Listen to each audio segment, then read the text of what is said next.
Yo, what's going on, snipers, and welcome back to our National Pros Throwback 2000 franchise mode here in NHL 24. So, in last episode, if you didn't catch it, we simulated the rest of the 2006-07 regular season, and we have made the playoffs with a 47-23 8-4 record, and it has been a pretty good season, I would say, up to this point in terms of a lot of different areas. So I am very happy with how this team did this year, but obviously we need to now translate that into playoff success as well. So I will show you guys once again the standings just so you can kind of see what our team was doing this season.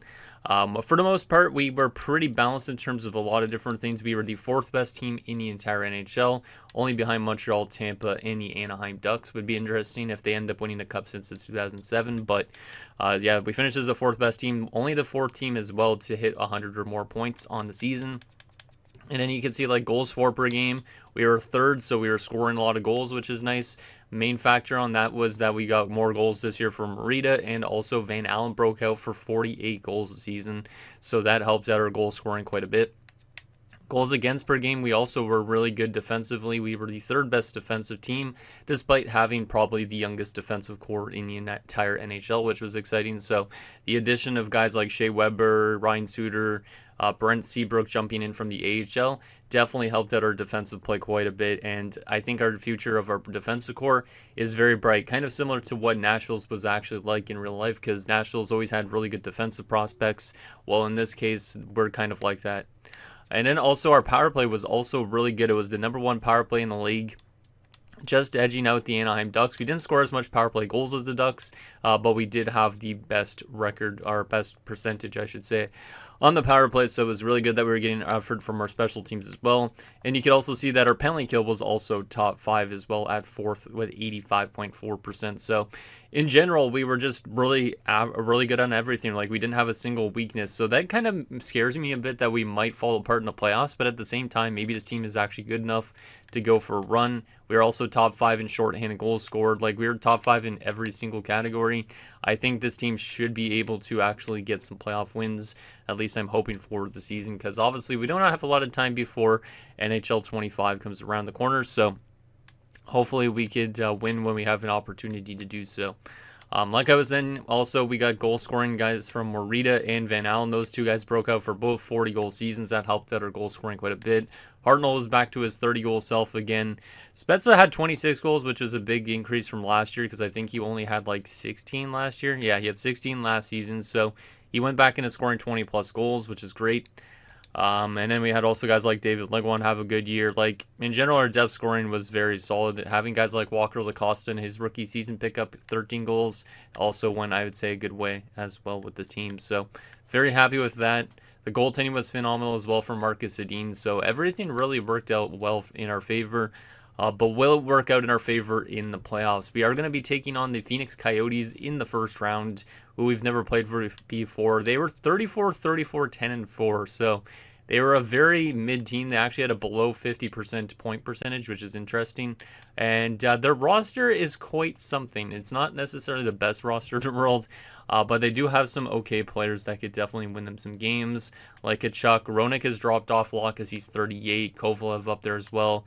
Like, they are definitely more of a veteran-heavy team with a couple younger guys, but most of those younger guys aren't the best. Like, Vanek's solid, Alex Steen is solid, but when you get to, like, the bottom 6, you have guys like Lyashenko, who's 27. You have this fourth line, which is all young prospects that they traded for at the trade deadline, well, Horkoff and Kapusta at least.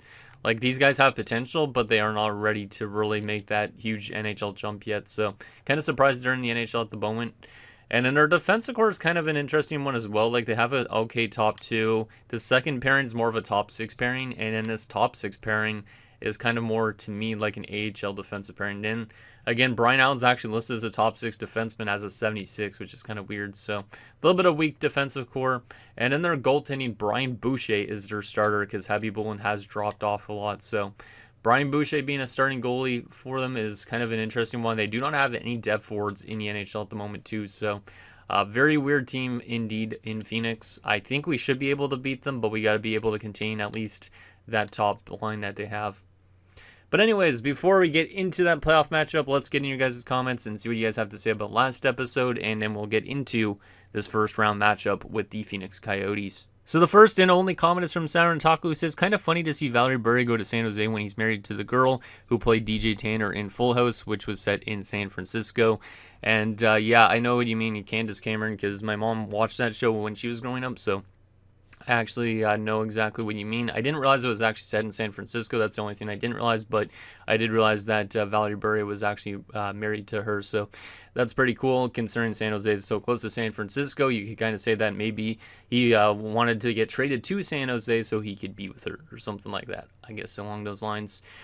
But anyways, that was the only comment we got in the last episode, so I think we are ready to get into the series. I think our lineup is pretty much the way we want it for now. Obviously, we can make adjustments if our team is not doing well. Like, we could always put Van Allen onto the top line next to Marita and Spezza, because I think that could actually be a really killer top line. I don't know how the chemistry would be. Ooh, that chemistry is actually pretty good. We might end up doing that, but right now I'm going to keep them separate just so we could get more balanced goal scoring. But obviously, if Hartnell for some reason struggles, Van Allen could easily go to the top line to help it out a bit. And then we have the bottom six that we could kind of rework if need be as well. The only player that was minus on our roster that was really badly minus was Svatos, who was somehow a minus 10. So I am a little bit skeptical about Marek Svatos' defensive play. I'm hoping, obviously, he has a better playoffs. If he doesn't have a good playoffs, we could always take him out and put somebody in that's more defensively liable, like Jay McClement or something like that. So maybe that's an option for our team to do if we get into a little bit of trouble. But anyways, let's get into this first round matchup with the Yotes. It's kind of weird that they don't have Shane Doan, because obviously at this point in time, Shane Doan would have been still there. He was there for his entire career, but in this universe, he's been dealt multiple times, I think. I don't even know where he is at this point. But this Yotes team is definitely a lot different than it was in 2007. Like, having still Keith Tkachuk and Jeremy Roenick. I think they did actually have Jeremy Roenick, because he did actually play for Phoenix and LA near the end of his career. Yeah, it's kind of interesting seeing like Keith Tkachuk still there, because Keith Tkachuk never went to St. Louis in this universe as well, which is kind of a weird scenario. But anyways, let's get into this first game.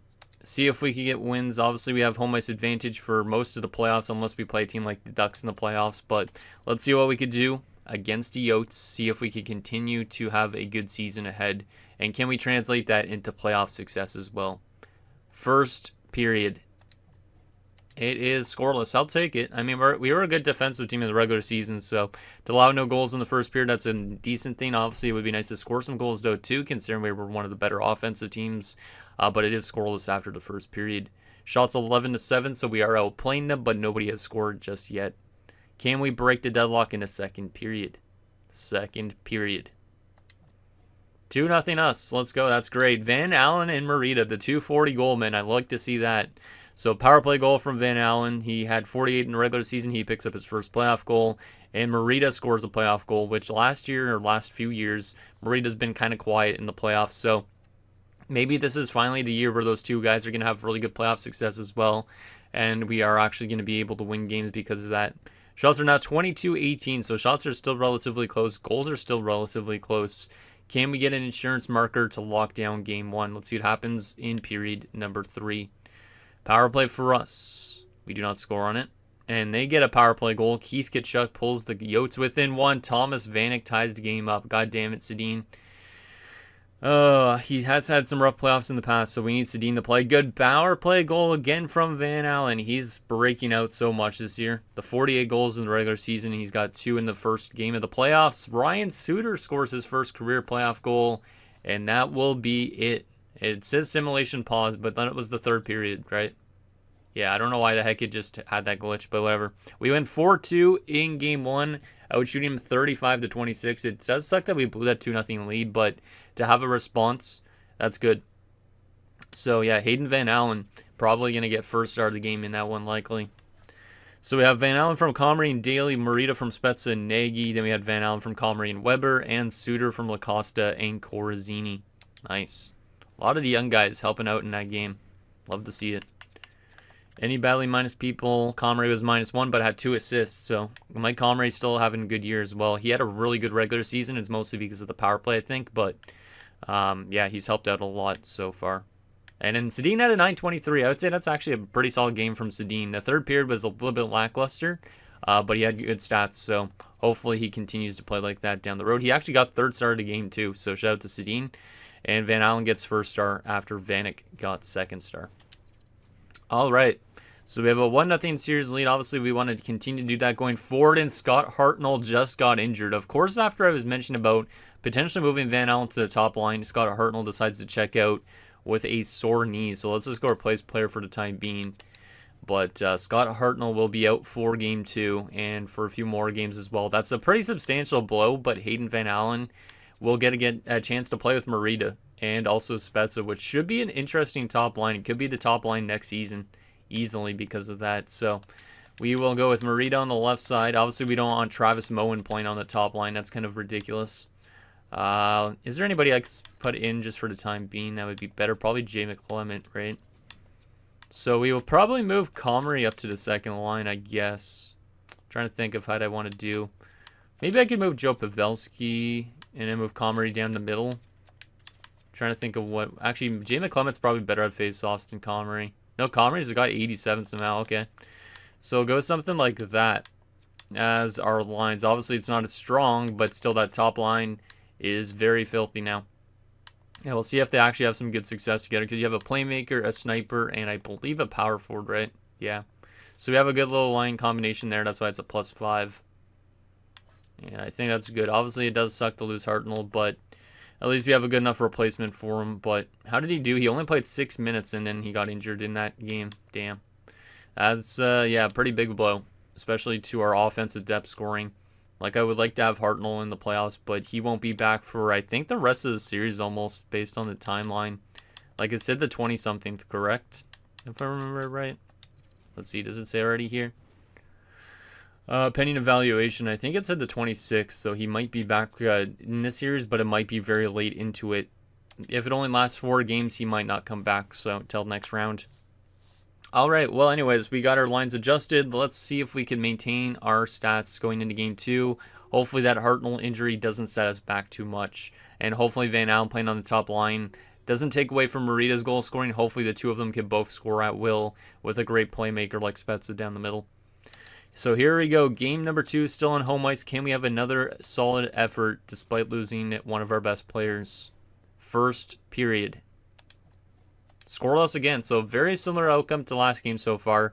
Because last game it was scoreless after the first period, but we ended up winning 4-2. Shots are 13-10 in favor of Arizona this time, or Phoenix, whatever you want to call them.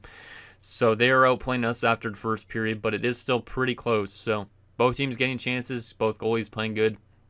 Can we find a way to break the deadlock in the second period? Obviously, last time we scored 2 goals in the second period. Can we do something similar in this game? Second period. 1-1. I'll take it. Kabusta took the lead for the Yotes. That is the 75 overall medium elite that's on like the 4th line, so that's kind of weird. We get another power play goal, this one from David Legwand with 48 seconds left. So our power play has been very solid to start this playoff run, which is nice. Hopefully it continues to do that because obviously if you have a good power play, a good PK, and also the offense and defense is doing work, then you might be able to win a lot of series. Shots are 22-18 in favor of the Yotes. It's a 1-1 game. Can we find a way to get that lead in this game? Because we have not had the lead yet in this one. Third period underway. Come on, boys. Let's get that leading goal. Let's get that leading goal. Penalty kill.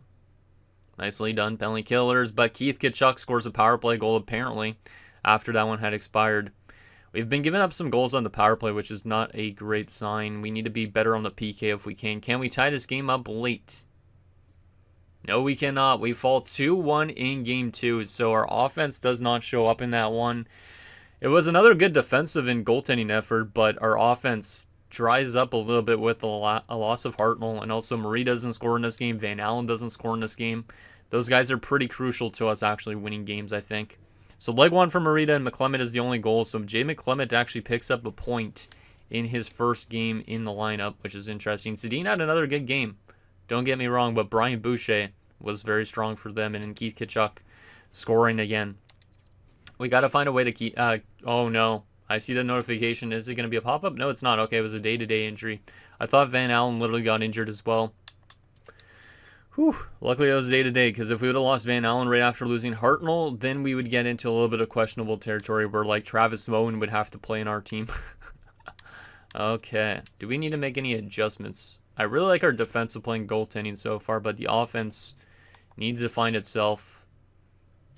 Trying to see who's underperforming a little bit.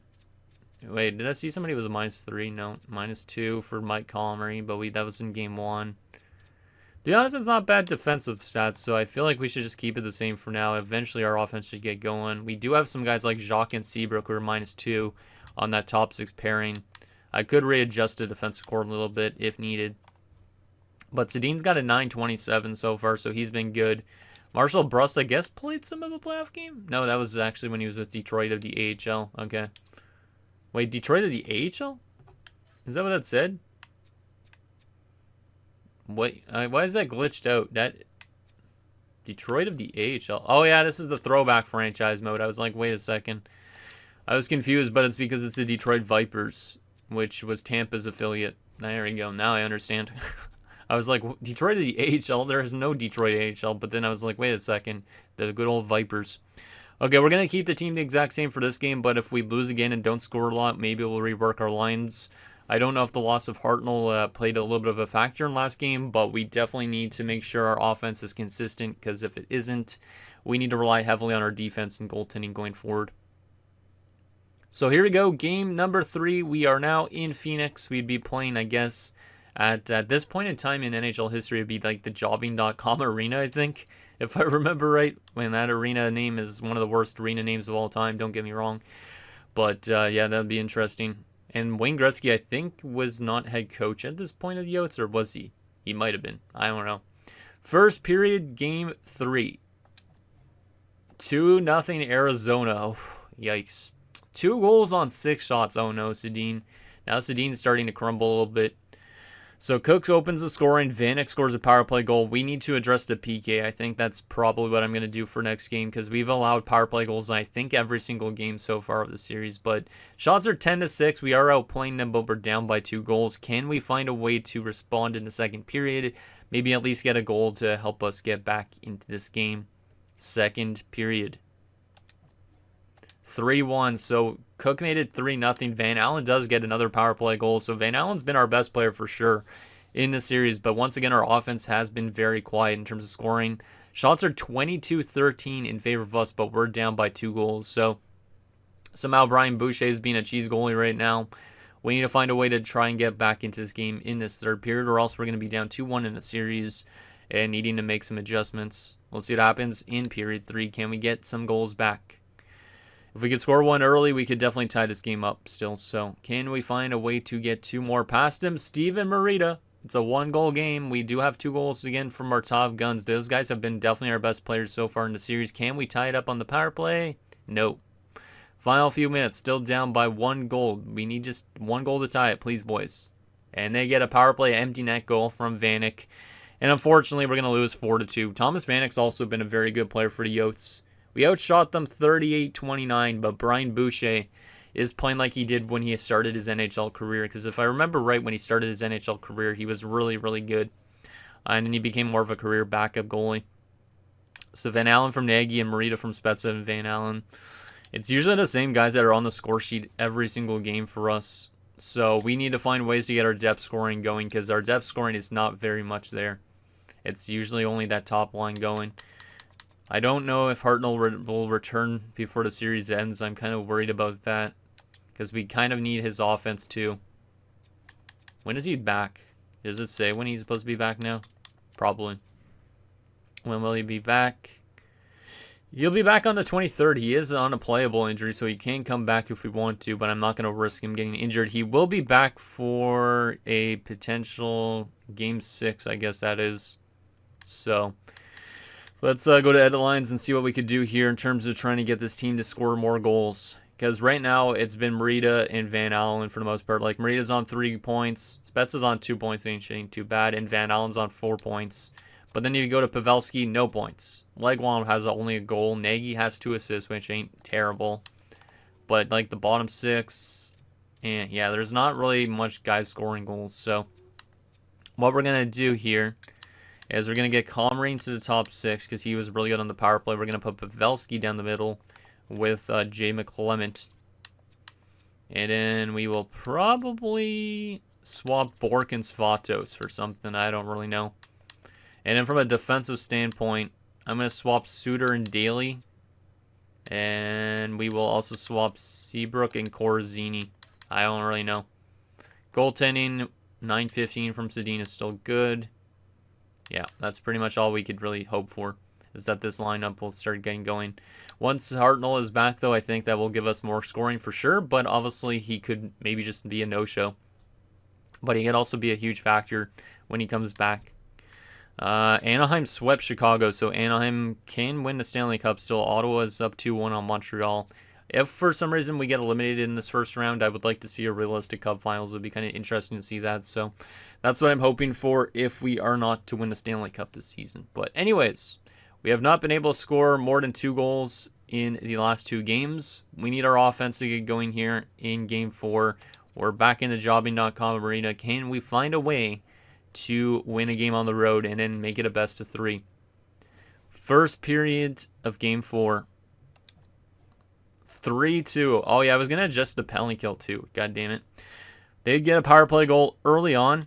Brent Seabrook then ties the game up, but then shorthanded goal from Cook, so they get a shorthanded goal. Cook has also actually been really good from them, which is kind of weird because wasn't he like a guy on their 4th line as well? If I'm not mistaken, I don't even know. So Cook takes them the lead. Nagy then gives us a tie game again, but then Cook scores again, and that was less than like around 30 seconds later from the Nagy goal. So, yeah, both goalies not doing too good in this first period. Shots are even. Goals are almost even. We need Sedin to play like he was playing in the first 2 games if he wants to help us win this game. And we need our offense to do what it did in the first period and score more goals. Because this is definitely our best offensive effort so far, but the Yotes are keeping up with us. Second period. 4-2 Arizona. Dmitry Kristich. That's not a good goal to give up. Shots are 27-23 now in favor of the Yotes. There's a realistic chance we're going to go down 3-1 in the series because we cannot, for some reason, contain a team that won below 50% of their games. Like, definitely I would consider the Yotes a cheese team. Even though they have some good players, they're more of a cheese team. And for some reason, we just can't find ways to win in this series right now. But we're down by 2 goals. Can we find a way to get back into this game in the third period? Because if we lose this, we got to win 3 straight games. And all those games, Hartnell won't be back for the next game, but he would be back for a game after that. So we got to rely heavily on Marita and Van Allen going forward. I am going to have to address the penalty kill in between the next game, though, I think. Because the penalty kill has definitely been not good so far. Let's see what happens in period 3, see if we could claw back into this game. Power play for us in the third period. It's a long, long power play, but we do not score on it. That's a big waste. Big waste of time. Come on, boys. You got to score goals. Power play again for us. We do not score. Penalty kill, and they get a power play goal from the Magic Man, Alex Kovalev. God damn it. And that is, yep, Steen scores as well. 6-2. We have not scored more than 2 goals since game number 1. And we've been giving up a lot of goals these last few games as well. 6 goals against on 36 shots. I might have to go to Brust as well. Sedin might need a break. So Seabrook from Nagy and Legwand, and Nagy from Legwand and Bork. I almost said Negwand or something like that. That's weird. Okay. Well, our goaltending, definitely we need to address that. And all of a sudden our defensive play is atrocious. We're not getting our scoring. Everything's kind of falling apart on this team right now. And somehow Brian Boucher, like I said, is playing like he was playing at the start of his career. But it was Cook that had those 2 goals in that first period. I got to take a look at what overall that Cook guy is because I do not remember. Because he's been very good for them. Keith Tkachuk has been good. There's been specific players that have been always good. Scott Hartnell is back, apparently, for the next game, actually. So that's kind of huge. Maybe that could help us get back into the series going forward. So I'll go back to our original line setup, which was like this. And swapping these 2 on their sides. Perfect. So that's what our forward group is going to stay like. We're not going to swap Swatos and Bork again, though. Just so we have our original lines again fully. Defensively, I am going to go back to the way it was as well. But I am going to address the penalty kill. Because this penalty kill has not been that good so far. We are going to keep the first unit the same because it's got a +1. The second unit, Van Allen does not seem to fit the PK. Who's on PK3? Marita and Spezza, okay. Let's see, who could I put in a spot? No, let's put Rene Bork. Sure, yeah, Rene Bork fits that, so now it's a +1. These guys all kind of fit. Spezza doesn't really fit that much. We had Legwand and Pavelski already on there, right? I just want to make sure. Actually, no, it wasn't Legwand. Legwand's going to be on the other one. So we're going to take Spezza out for Legwand.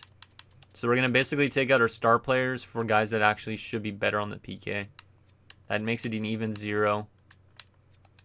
Is there anybody better than that? Is Pavelski on a unit? I don't remember. Yeah, he's on the first one. Okay. Gotta see who I could put onto this. I prefer... Actually, I could put Walker Lacosta. Yeah, that might be a good idea because he's a two-way. +2. Lacosta and Marita. Comrie and Bork. Oh, Lacosta was on the wing on this one. What if I take Lacosta off this one for a different guy? Somebody like Kopecky. And that doesn't fit it that well. Trying to think of who we could put on this. Svatos is a liability defensively. Don't even ask me about putting him on the PK. Let's see about Nagy. Okay, Nagy seems to fit it. So now we have actually a +1 on all the units, or at least a +1. So hopefully that can maybe make an adjustment and stuff going forward. Pavelski doesn't fit this strategy at all, which is kind of weird. What if I go with Lacosta? There you go, even 0. We'll take Lacosta off this one. We'll see about Legwand on this one. -2, yikes. Trying to think of who else I could put on the PK. Let's go with Spezza for a second. No, that doesn't work. Let's go with Pavelski on the second one, even though that makes it a -1. And we'll keep Comrie on the third one, I guess. Yeah, we'll go with that. So that way we get rid of most of the minuses on the PK. And having Hartnell back in the lineup hopefully will make this team better in terms of depth scoring, which has been a struggle as of late. Man, I didn't think we were going to be packing our bags in the first round, but there's a realistic chance that might be the case. We got to find a way to win 3 straight games. And it starts on home ice. Oh, well, let's get into it. So we are into game number 5. We are back at the... What would even arena be named at this time? Is it still Gaylord? I don't even remember, to be honest. But anyways, let's get into this. Real-time simulation. Can we fight off elimination? Actually, let's go to the backup goalie, too. I forgot about adjusting that. Because Sedin's numbers have fallen off the last few games. Might as well give him a break. He does get injured a lot, too. So I don't want to risk it that he could get injured. And he's got an 890 now after he started the series off with like a 927 for the first 2 games. So Marcel Brust will get the start in this one, just because maybe he's the goalie we need to help us win in the playoffs. Because maybe Sedin's just kind of like a really bad playoff goalie, but regular season, he's good. Okay, let's see what happens. See if we can fight off elimination and force a Game 6 back in Arizona. Come on, boys. Let's get it done. Let's get her done. Real-time simulation. Can Hartnell make an impact right away? Comrie scores first. Love to see it. Good job, Mike Comrie. Former Phoenix Coyote in real life. Penalty kill. It's a long penalty kill. I don't know who took these penalties, but damn. And we score a short-handed goal. Wesley Corazzini. Let's go. All right. So our penalty kill unit reworked, and we score a short-handed goal. Love to see that. Shots are 11-9 in favor of the Yotes, but we're up 2-0. So kind of similar to when they had 6 shots on goal, but they were still winning 2-0 after the first period. So that's a great start from our offense. Let's see if we can continue that momentum into the next 20 minutes as well. But good to see our offense scoring some goals here, at least in this game. But we do want to score more than 2 goals because we haven't done that since game 1. There we go. Hayden Van Allen back on the score sheet, makes it 3-0. But Keith Tkachuk answers back for the Yotes. It's 3-1 now. Shots are still pretty even in this game as well. Final few minutes of the second period. Thomas Vanek pulls the Yotes within 1. That's scary, but Van Allen answers back with another power play goal to restore that 2-goal advantage. That's a huge goal from Van Allen. Because if we were only up by 1 going into the third, I feel like they would have came back from a 3-0 deficit and somehow won. But now that we're back up by 2, maybe we could find a way to lock this one down. Shots are even. Goals are not even. We're up by 2 goals. Can we lock this down in the final 20 minutes? And now, if we do that, we'd have a chance to tie the series up in the next game. Let's see what happens. in this third period. Come on, guys, just lock it down. Play good defensive hockey like we did all regular season. And hopefully maybe get some more insurance markers to get our offenses like chemistry back up there. Andy Delmore gets the Yotes on the boards. That's not good to see. Our former defenseman. Forgot that he was even on their team, to be honest. Final few minutes of this third period. Still up by 1 goal. Can we lock it down? Yes, we can.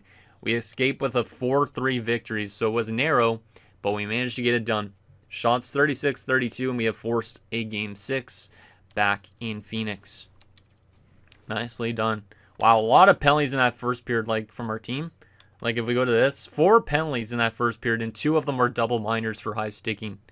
So the refs were not really on our side. We are not very disciplined, I guess, early on. Yeah, we had 3 high sticking penalties in that game. God damn. All right. Well, anyways, goals. Connery from Suter and Svatos. Corzini from Marita and LaCosta. Van Allen from Nagy and Suter. And then Van Allen from Comrie and Legwand. Van Allen's got 5 goals in this series despite our team lacking in offense. So Van Allen has been fantastic. He gets first star, Comrie the second star, and Ryan Suter the third star of the game. All right. So we are only down by 1 game now in the series. If we could find a way to win on the road here, we could force a Game 7 back on home ice. Maybe we could take it from a 3-1 to a 4-3 victory for us. That would be awesome. We need Van Allen to still score goals because he's been definitely the best player. We need Marita to also step up a little bit if possible. But will our team be able to force a Game 7? I think we definitely can. Obviously, it just depends if we could actually keep the puck out in the net. Do I want to go back to Brust again for the next game? Yes, I do. We're going to go back to Marshall Brust again. And we're going to keep the forward group the same. Defensively, is there anybody badly minus? Oh my goodness, that top 6 pairing is atrocious. Jacques and Seabrook have been -9 combined. So we are going to swap a few things. So I'm going to go Seabrook on that second pairing with Suter. Jacques will play with Corzini. That way we can kind of hope that it helps out the defensive play a little bit. Because those 2 guys have been definitely liabilities compared to everybody else on the defensive side of things. Aside from that, I think we're going to keep the team the same. Yeah, I think that's good. Okay, the question is now, can we force a Game 7? Like I said, we have Hartnell in the lineup, so maybe that's all we needed was him back in the lineup to give our team a little bit of a chance. But if we could force a Game 7, anything could happen in it. So can we force Game 7, win on the road in Phoenix? This is going to be probably the toughest task of this first round, is this Game 6 scenario. Winning on the road isn't easy, and especially in an elimination game, it is not even easy at all because you have the fans also on the other team's side, that type of thing. So here we go. Game 6, real-time simulation again. Brust in net. Can we force Game 7? And that would be back on home ice if we do. Power play for us early. We do not capitalize. Penalty kill. And we score another short-handed goal. Shea Weber boy. So that's back-to-back games with a short-handed goal. So since we made those adjustments, we are scoring more short-handed goals, which I don't know if it's a good thing that we're going so offensive on the PK, but it's helped us out a lot. So a couple short-handed goals. We're up 1-0 after 1 with the shots 12-10. Not too bad. Not too bad. Got to just get some more insurance because a 1-goal lead is definitely not safe, especially against Arizona, who has been scoring pretty good against us. Let's see what happens in period 2. See if we get some insurance, because insurance would be nice. Hey, Brent Seabrook scores his first of the playoffs, I think, unless he scored in Game 1, which I think he might have. We've been getting actually a good amount of goals from the defensive core this playoff run, too. So it's a 2-0 game. Shea Weber scores another goal, a power play goal from the maybe future captain of this team. Who knows? It's a 3-0 game. Hayden Van Allen scores again. It's 4-0. And it looks like we are a period away from probably going to a Game 7 scenario back on home ice. Let's go. So our defensive core is starting to bring in some offense, and Van Allen's still doing what he's been doing this entire series. I think we might be going to a Game 7, but Game 7, obviously, still the pressure is a little bit more on Arizona in that sense because they could obviously lose the series, but there is still pressure a little bit on us, considering we're technically the better team. And if we lose in Game 7, it's not going to look as good as winning in 7 after being down 3-1. So shots are 22-20 in favor of us. We're up by 4 goals. Let's lock this one down in the third period and get ourselves to a Game 7. They score Milan Kraft on the power play, so that's their first power play goal in a while. They score another goal. Oh no, Sedin's in net too. Kovalev scores 2. I don't know why Sedin's in net. Did Brust get injured? Hopefully not. Hopefully not. Final few minutes of this third period. Still a 4-2 game. And we are going to lock it down. We have forced a Game 7. Final shots 38-25 in favor of Phoenix. But we do win 4-2. That was a very solid game. And hopefully we could also do that in Game 7 as well. So Weber from Bork, Seabrook from Legwand and Van Allen, Weber from Hartnell and Legwand, Van Allen from Legwand and Nagy. So Legwand with 3 assists in that second period really helped out a lot too. So shout out to David Legwand. And let's take a look at our player stats here. Yeah, Van Allen had 2 points, Weber had the 2 goals. Any minus people? Only Svatos and Pavelski. Of course Svatos is minus. And then, yeah, Brust played 19 minutes and stopped every single thing. And then Sedin came in for the rest of the game and is actually quite well. Yeah. So, technically, I don't know who gets credited with the win in that one. But Weber, the first star, Van Allen, second star, Legwand, the third star. So, yeah, I would assume Brust might get credited with the win there, but I'm not too sure. We might honestly go back to Sedin for Game 7 because he did definitely just play pretty good, especially earlier on before that third period. Van Allen's been fantastic. Yeah, I think we got to go still with Sedin. We got to go with Sedin still, I think. Because Brust, I don't know if Brust is wanting to... Brust has actually been really good, too. He did get credit with 2 wins. He has been fantastic at 928. Sedin's been a little bit more inconsistent in 897. We're going to go back to Brust, I think, again. We're going to do that until it just doesn't work right now. Well, probably, if we go to next round, we'll obviously start Sedin, but I think we'll just keep it like that for now. Yeah, I think we are good. So this is going to be our lineup for Game 7. And we'll see if that helps out a lot. I think having Van Allen on a different line than Marita definitely has helped out a little bit too. Because it just gives us a bit more depth in terms of the lineup scoring. Obviously, still like the fourth line hasn't really done much in terms of goal scoring or the bottom 6 in general. But top 6 has been good. Defensive play has been good, I guess. Except for Jacques and Seabrook, who are still trying to recover from their earlier mistakes, I guess. So... anyways, we are going to a Game 7. We're on home ice now, so the pressure's all on the Yotes. It's also a little bit on us, like I said, because obviously if we lose in the first round, it's a very big underperformance. Can we come back from a 3-1 deficit and go to the second round, or will we be packing our bags early? Real-time simulation again. Let's get her done, boys. Let's get her done. Let's see if we get strike first again. Power play for us early into the game. We do not score on that one. Come on, guys. I want to see Van Allen show up again because Van Allen's been fantastic in every single game of the series so far. Like, I don't know if he's... I feel like he's scored in every single game except for one game. Bork scores to make it 1-0. That's a good start for Rene Bork. We haven't seen Rene Bork on the score sheet so far, I think. So that's a nice way to start this game off. And we're also shooting him 10-4 after the first period. So that's a very dominant first period. But we're only up by a goal, which is not a great sign. So it would be nice to get some insurance in the second period if we could do so. Can we find a way to get some insurance in the second period to make me feel a little bit more safe? Second period underway. Come on, boys. Hey, Rene Bork again. Maybe he's a Game 7 type of guy. 2-0 just because of Bork. I was not expecting Bork to be that guy here in Game 7, but he's helped out a lot. And Scott Hartnell scores his first goal of the series, I believe. That's a huge goal from the guy coming back from injury to give us a 3-0 lead. Maybe it's just having him in the lineup has given our team a little bit more leadership in the locker room. And it's going to be 3-1 going into the third period because they scored with 29 seconds left from Alex Kovalev. Shots are 28-8 in favor of us. This might be the most dominant shot advantage I've had going into a third period ever. I don't think I've ever given up only 8 shots going into a third period. But they have scored on one of those, which is not great. Can we find a way to lock this game down in the third period and get ourselves to round number 2?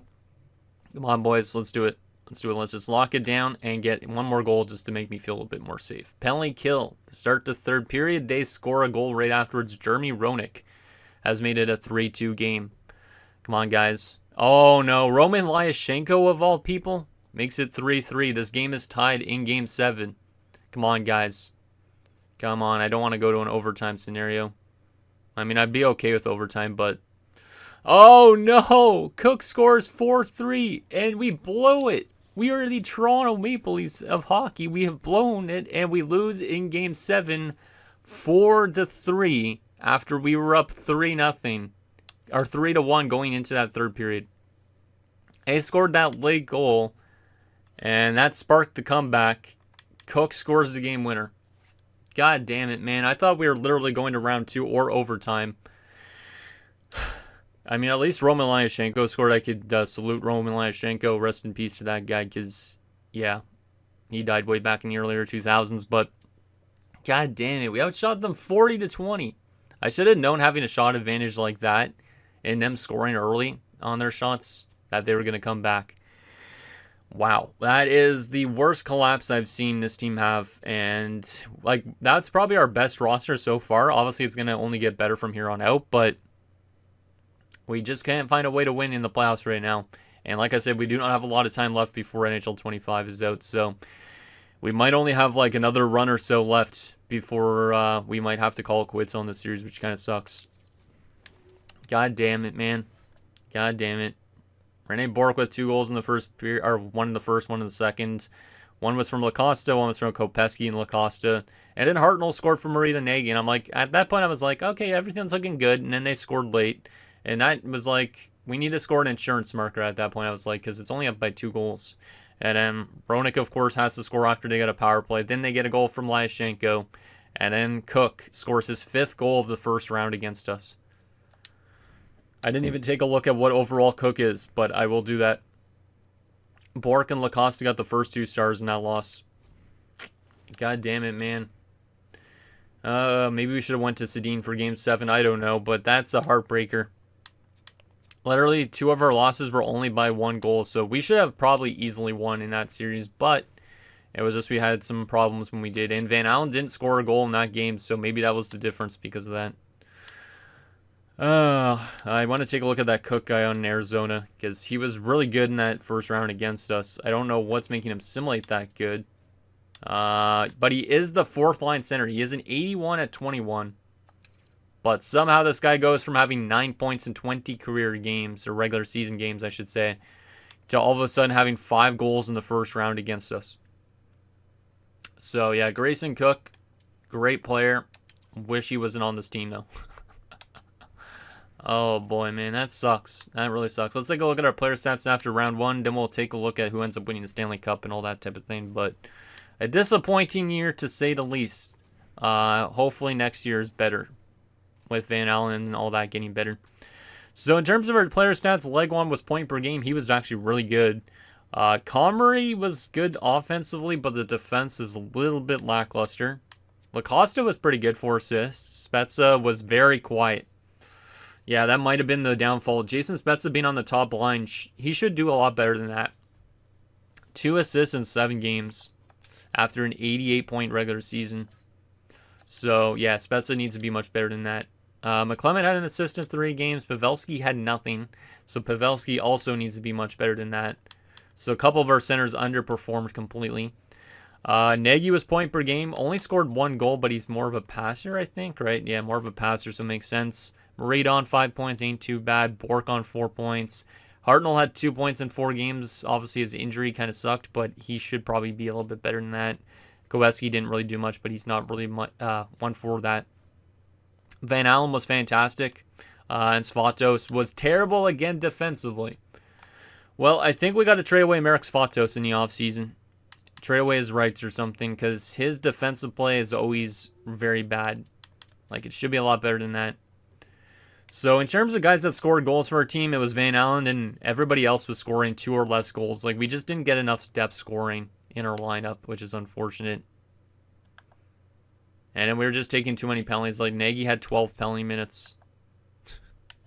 From a defensive standpoint, Weber was solid. Suter was solid. Seabrook, though, and Jacques were really bad plus-minus, especially Seabrook. Corzini was good, and Trevor Daley didn't do enough. From a goalie perspective, both goalies were pretty similar. And they were good in the regular season, but they needed to be better in the playoffs as well. Wow. I gotta take a look at the Yotes for a second. I'm curious on who was actually playing that good against us. Keith Tkachuk was playing great. Kovalev was, of course, we saw Grayson Cook. Vanek was good against us. Like, they got goals from a lot of people in their lineup. There's only like 6 guys that didn't score a single goal against us. And in their goaltender, yeah, Brian Boucher was good. If only we could get a goalie like Brian Boucher, huh? Oh, man, that really sucks.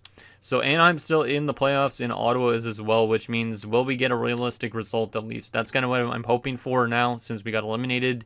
Let's see what ends up happening with the 2006-07 season. Who is going to be the Stanley Cup champion?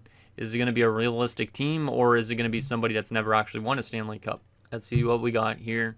The Florida Panthers have won another Stanley Cup. God damn, I believe that's their 3rd or 4th of the series. I believe it's their 3rd.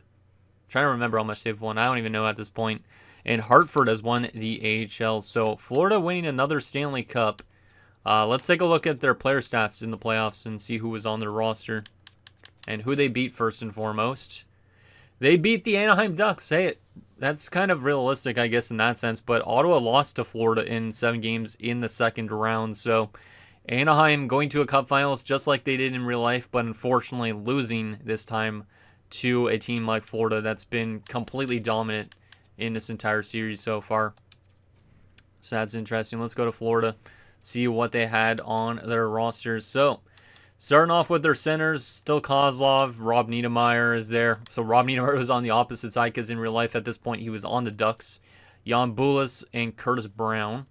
Left wing side of things, Patrick Eliash, Ray Whitney still there, Corey Stillman, some guy named Loins, and Pascal Dupuis. Right side of things, Pavel Bure is still there at 36. He's probably getting close to retirement at this stage, but he's been a machine. So that he's actually getting to play out his career. Martin St. Louis was on Florida. I forgot that he went to Florida. 19 points in 23 games. He is now a Stanley Cup champion for the first time in his career, so that's kind of cool. So shout out to Marty St. Louis. And Mariusz Czerkawski, probably becoming the first Polish player to win a Stanley Cup, because I don't think at this point Krzysztof Oliwa. Was Krzysztof Oliwa ever on a Cup winning team? I feel like he was, but he was close to at least in 2004. Defensively, Dan Boyle's there, Alexei Zhitnik, Christian Laflamme, Jason Smith, Brendan Witt. And from a goalie perspective, Henrik Lundqvist has won another Stanley Cup, him and Tommy Salo. So Lundqvist is winning. That's actually his first Stanley Cup as a starter, but I'm pretty sure he's won some other Stanley Cups in the past with the Florida Panthers. Not too sure on that. When has Florida won the Stanley Cups? I should actually take a look at Pavel Bure here for a second, because I would be able to see how much cups they've won now. Yeah, I think they might have won 4 cups. I think they might have won 4 cups, or at least been the 4 finals. That's crazy. Let's take a look at the awards and wrap up the season. I also got to take a look at the draft class, that type of thing. But Florida wins the Stanley Cup for the first time in 5 years. So maybe it has been 3 cups now at this point, because they had a back-to-back, I think, in 25-26 and 26-27. Then they hadn't won since then, but still, 3 cups for the Florida Panthers. Anaheim won the President's Trophy. Paul Kariya, the Art Ross Trophy winner. Oleg Tverdovsky won the Hart. Oh yeah, I forgot how good of a season Tverdovsky had. He also wins the Norris, of course. That's his 3rd Norris in the last 4 years. So yeah, Oleg Tverdovsky's a machine in this franchise mode. Paul Kariya, the Lady Byng for the 4th consecutive year. Shea Weber does win the Calder. That's pretty awesome. So shout out to Shea Weber winning the Calder. Patrick Eliash wins the Conn Smythe. Mika Kiprusoff wins the Vezina for the 2nd consecutive year, but no Stanley Cup. He also wins the Jennings. Ozzy Vandenin, the Bill Masterton. Chicago's head coach to Jack Adams, which at this point in 2007, I honestly have no idea who is their head coach. Thomas Plekanec, the Frank J. Selke. Oleg Tverdovsky, the Lindsay. And Paul Kariya wins the Maurice Richard for the 2nd consecutive season. AHL, anything cool? Sergei Brilin. Some generated guys. Dmitry Kristich was the best defenseman. Antero Niittymaki is what I'm trying to say. Was the best goalie in the AHL. Peter Bondra was a good AHLer apparently. Same with Aaron Ward. All right. So there is the AHL stuff as well. All right. So now we can simulate up to the draft, find out what the draft class is looking like, see who retires this season. But a disappointing year for our team. We definitely need to be better than that next season, as St. Louis has won the '07 draft lottery. So at this point, 2007 draft, I'm trying to think of who was first. Was it the Patrick Kane draft in 2007? 2007 NHL draft. Let me look this up because I honestly can't think of stuff off the top of my head all the time. Yeah, it was the Patrick Kane draft. So technically, St. Louis would have ended up with Patrick Kane based on that. Toronto would have ended up with JVR, who went second overall. The Rangers would have ended up with Kyle Turris. That's funny. Okay. So that would have been the top 3 in this year's season if I was able to make draft classes. All right. So, retired players for 2007. Did we lose any big names? Yes, we did. Okay. So, first and foremost, Steve Yzerman has retired. 628 points. He retires with the Leafs, which is gross. Doug Wade also retires in Boston. Rod Brindamore has retired. Robert Lang, Greg Johnson. Some pretty good names. Greg Johnson obviously used to play with us at the beginning of this franchise mode, so shout out to Greg Johnson, who is 36. Robert Reichel retires. Adam Oates. Travis Green. Shout out to Travis Green, Espen Knutson. Yeah, some pretty big names in terms of centers. Left wing side of things, Luke Robitaille is also retired. Same with Brendan Shanahan. So a lot of kind of guys that are almost like Hall of Famers / fringe Hall of Famers. Greg Johnson, some other guys that are not as well known, but you guys might know them. Kirk Maltby already retires, which is kind of surprising. Right wing side of things, the best was Peter Bondra, our former guy. We had him for a little bit. He retires at 39 years old. Okay. Nelson Emerson retires. Rob Valachevic, who started on our team as well, has retired. So getting through a lot of retirements. Jared McCarty in Philadelphia is kind of funny just because of that famous goal he scored. Defensively, Rob Blake has retired, our former defenseman. All right. Played last year in Buffalo and decided to call it quits. So shout out to Rob Blake. Patrice Brisebois is also retired. Yuri Slager, Dimitri Kristich, or not Kristich, Yuskevich, god damn it. Adam Foote is retired in Detroit. Yeah, some pretty good retirements this year. Paul Laus. Didn't we have Paul Laus as well for a little bit? Yes, we did. I thought so. Feels like ages ago. So a lot of names retiring this season. Any goalies? Patrick Waugh retired. Wow. Patrick Waugh has retired.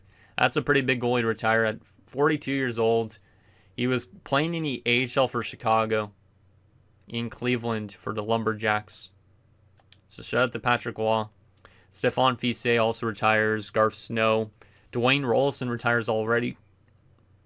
And also Richard Schulmistra has retired too. All right. So that is it in terms of retirements. Final few things we got to take a look at. Did we lose any coaches to retirement? No, we did not, I don't think. Nope, doesn't look like it. And now we got to take a look at like the draft class and all that stuff. So let's take a look at first the progress report, see what we're getting in terms of development. So in terms of modified, looks like a lot of guys are going up in overall. Like Comrie got some statistical for sure. Shea Weber is getting some natural growth, which is great. He's going to be a good defenseman next year. Ryan Suter as well. Winnick's up to a 79, and this is a fourth liner. So Parker Winnick probably will be on our NHL team next season, which means probably he's the one that's going to replace Marek Svatos. Because Svatos, I would say we probably should trade him away because he's a liability. In terms of in the system, did we get any good growth? First and foremost, the goalies. Jimmy Howard probably will be a backup next season, which means do we bring back Brust or do we just run Jimmy Howard as the backup? We also got some growth from Versteeg, Mahalik as well, and Punos. Defensively for our prospects, looks like Apostolopoulos is getting a lot of growth. Ludman's getting growth. So a lot of our low elites are jumping up. Giordano is very close to being an NHL defenseman. He might be ready to be on our blue line next year, but I don't know who I would replace with him. Right side of things, Artmeyer is up to a 78, so Christoph Artmeyer also listed it as a fourth liner already.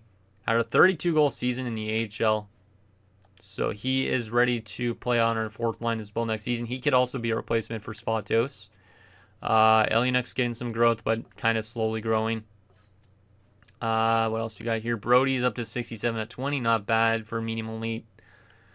Kondratyev is also getting some growth. So we are getting growth from a lot of our elite prospects, which is good. It just is going to create a bit of more of a log jam on forward, and we are going to have to trade away some people at some point to make more room. Chandler Bull is getting closer, but he's already 22 years old, and that's pretty much that. All right. In terms of our contract situation, who's up for renewal this offseason? Because I do not remember. Aiden Van Allen's the big one. Okay, so we're going to have to pay Van Allen a ton of money, but that's okay. Actually, he's not even wanting that much money right now. But we are going to definitely lock him up on an 8-year deal because he's one of our future top players. Or if not already one of our top players. Comrie's a pending UFA. He's kind of one of the interesting ones where I don't know if we bring him back or not. So if you guys think we should bring back Mike Comrie, let me know. Joe Pavelski's obviously an RFA still. Rene Bourque is not a bad fourth-line option, to be honest. I would hold on to him, but he could also get replaced by Parker Winnick. So maybe we don't bring him back because of that. We obviously have Winnick, who's an RFA. Kopeski's still RFA. Orpik, do we bring back Brooks Orpik as a depth defenseman? Svatos, like I said, he's an RFA, but would probably trade his rights. Everybody else pretty much is RFA. In terms of the goalies, we have Brust, who's an RFA, and Jimmy Howard, who's an RFA. Do we want Brust as our backup again next season, or do we want Jimmy Howard to get a jump up? Let me know on that. And then in terms of the draft class itself, I don't remember what draft picks we have this year. Let's quickly take a look at what draft picks we got. So in terms of our draft picks, we have a first, second, 2/3, a fourth, and a sixth. So no 5th or 7th round pick this year, but we do have 2/3. All right. And we're drafting 22nd in this year's draft class. So what is supposed to go around 22nd? Is there anything really crazy intriguing? You're probably not medium elite. You're probably medium 4, my guess. Like these other guys are seen. We don't really need defenders, though. Trying to see if there's any steals here. To be honest, this draft class looks kind of mid still. Is there any good steals, though, that I could pin? Yeah, I don't think Luka's medium elite. I just don't. Any low elites that I could pin, though? I think I pinned one before, right? No, I didn't pin him. I guess Rodney DiSalvatore. He's 20 years old already, but he would be a 4th line kind of pick for the future. He won't make it till he's 25, so maybe not be for the series ends. Ruben Gibbons. Yeah, this doesn't look like a super strong class because there's no low elites really early on. Oh, okay. Maybe this guy. He's almost guaranteed to be 1 year old. Matthew LeBlanc. We got to definitely pin him. But he's only 1 bar scouted out. But it says 3 bar 1 year out. And then there's also these attributes that look interesting. So, yeah, Matthew LeBlanc, honestly, he could be our 1st round pick. He'd probably be what I would be leaning towards. So, that's kind of intriguing. Even if he's just a top 6 with like 76 overall, that would be nice. So that's that. And final thing, let me take a look at the morale. See if everybody's happy on this team still, or if there's anybody that's unhappy with this team. Sedin's not too happy. Of course he's not. But he has generated Whirlwind, which actually, yeah, he has generated Whirlwind. Okay, I was going to say, is that a goalie X Factor? Because I couldn't remember for a second. So yeah, I don't really know what's going to happen with this team next season. I think we're going to be better because we're a young team still and we're developing. But I am a little bit skeptical still on stuff like our goaltending going forward. Like, I like Sedin a lot. That's why I have him locked up in the regular season. But his playoff numbers have been absolutely atrocious so far. So I'm really hoping he gets going a bit later into his career, because or else this team might have a tough time winning ourselves the Stanley Cup. But anyways, guys, that's going to do it for this episode of our National Players Throwback 2000 franchise mode. So in next episode, we'll take it to the draft and re-sign stage. It might be one of the final drafts of the series, just because of the fact that we are getting closer and closer to the end of NHL 24. So make sure you let me know who we should be drafting, all that. Also, what you would do in terms of the lineup going forward. What do we need? Do we need more of a veteran presence? Because we're a young team, kind of almost like the Ottawa Senators when you think about it. We have a young team, but we need veterans to kind of surround our younger guys with. So maybe we want to try and bring in some guys that could help us out defensively on that bottom 6. Something like that. So anything down below, and I'll see you guys next time.